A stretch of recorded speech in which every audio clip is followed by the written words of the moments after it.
Hi everybody, welcome back to my channel. If you guys haven't seen yet, the last video that I did last week was a review slash first impressions video on the Fenty Beauty line. One of the products that I especially liked from that line, if you guys haven't seen the video yet, was the beauty sponge. When I tried out the beauty sponge, I felt that the texture was very similar to that of the beauty blender. So today I'm gonna do a comparison video for you guys, and it's gonna be the beauty blender versus the Fenty makeup sponge. One thing that I noticed when I was wetting both of the sponges is that the beauty blender has a the texture is very special, it's very unique. It's very bouncy, and when you press it or when you squeeze it, it goes right back to its original shape. There's no dents, there's no anything like that, so it's quite bouncy. However, for the Fenty makeup sponge, it's very soft as well, but it's not as bouncy as the beauty blender. So when you squeeze it and you squish it, it doesn't really go back to its original form, and it kind of takes this like odd shape, and it dents, and it doesn't really like bounce back to its original form, which to me was a little bit weird, because when you clean it, I don't know if soap is actually cleaning out the product from inside, because I feel like everything just doesn't bounce back, or like there's no emptiness inside the actual blender. I don't know if you guys can see, but if you squeeze it, there's these like dents that are going on in the blender itself. To me, that's a little awkward, because I feel like if it doesn't bounce back when you're trying to wash it, the soap just gets collected inside, and it's very hard to wash out the soap or whatever it is that you use to clean your beauty sponge with. I keep calling this a beauty blender. Blech. I keep calling this the beauty blender, and it's not a beauty blender. I feel that it's like, I just wet both of the sponges, and I feel like this one, it's practically dry inside, but this still has some water residue inside, and it dries a lot harder. The longer the water gets stuck inside the actual sponge, the more it's prone to collecting bacteria. It just stays damp, so that sometimes if it's like humid and it stays damp, it's gonna end up smelling, and that's something that I'm very afraid of. That's definitely a downside. Now we're going to do a side-by-side comparison, and we are going to test out to see how both of these sponges apply in terms of putting on foundation and concealer and such, and then we will be back at the end and I will let you guys know how I think of it. We are going to use the beauty blender first on the left side of my face, and then we're going to use the other makeup sponge on my right side.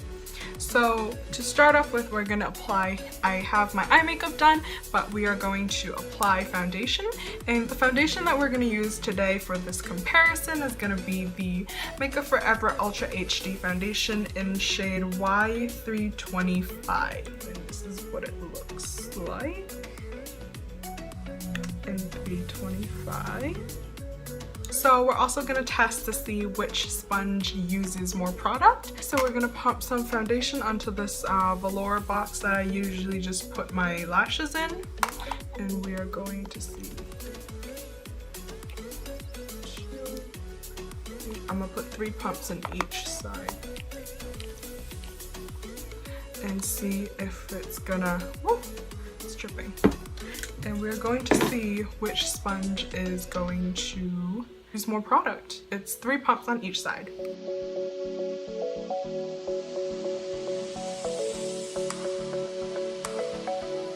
Okay, so we already have the left side of my makeup done. It was really easy and very fast to blend. Beauty blenders usually use, in some people's opinion, quite a bit of product because the sponge itself soaks up some of the foundation. So it does use quite a bit of product. Leaves such a beautiful flawless look on your face. It's totally worth it. Very easy to blend. I love using my beauty blender for my foundation, concealer. We are gonna go ahead and put on some concealer as well. And the concealer that I'll be using today is gonna be the Maybelline Fit Me concealer in shade 15 Fair. So this is what it looks like.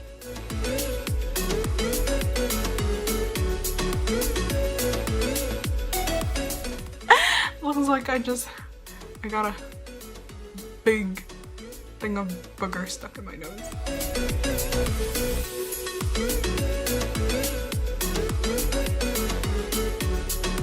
So now we have the foundation and the concealer on this eye. It was very, very lightweight and it blends very well with the Beauty Blender. I've always loved it so much, and I always use it whenever I do my makeup. I hate using brushes to do foundation because I feel like it doesn't blend as well, and it leaves, like, sometimes it leaves these streaks on your face. I just don't like it. I love my Beauty Blender. But here's a close-up of what it looks like. This side without foundation and this side with. And it's done with the Beauty Blender itself. Absolutely love it. Now we are gonna go in with the Fenty makeup sponge and we are going to do the other side of my face.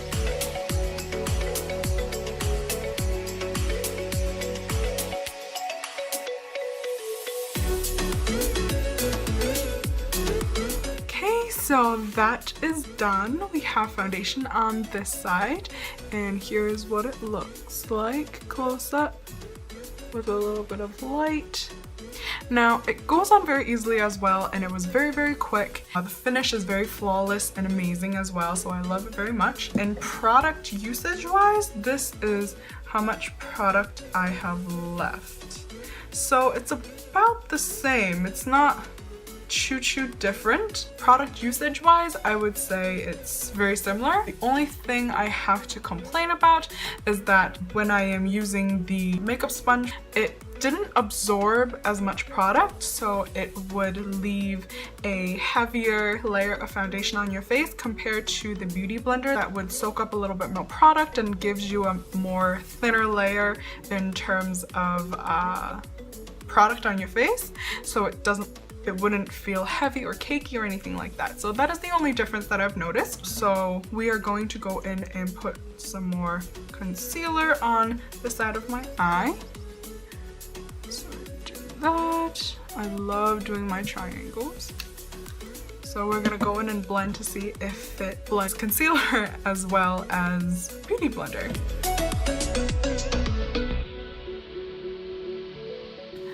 So here's the concealer done. As you can see, oh my gosh, this side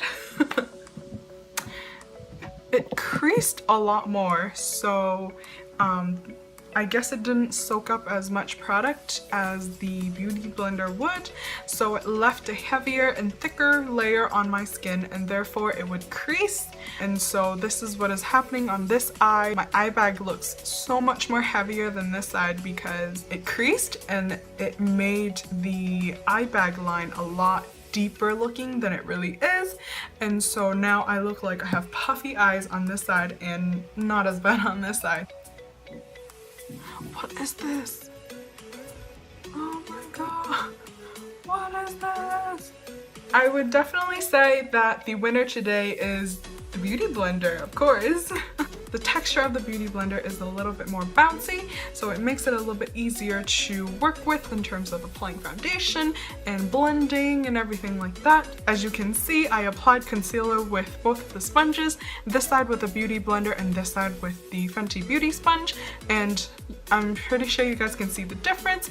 It's quite a bit. The Beauty Blender has this more airy feel to it, so it absorbs a little bit more product so that it leaves a thin layer on your skin so that it still looks very, very beautiful and flawless, but it leaves it feeling lightweight as well. On the other hand, the Fenty Beauty sponge does not do that, and it leaves a heavier layer of product on your face so that it looks a lot more cakier. I really, really do not like this huge eye bag looking thing on my face now. I know I have huge eye bags, guys, but oh my gosh, this is like enhanced. It's literally enhancing my eye bags, and be like, guys, look at my eye bag. It's just, oh my gosh. I'm actually quite sad right now. So yeah, that is it for today, and if you guys have any suggestions for future videos, please feel free to leave your comments down below. And if you like this video, please give me a thumbs up and subscribe, and I will be back very, very, very soon to make more videos for you guys. So I will see you guys soon. Bye!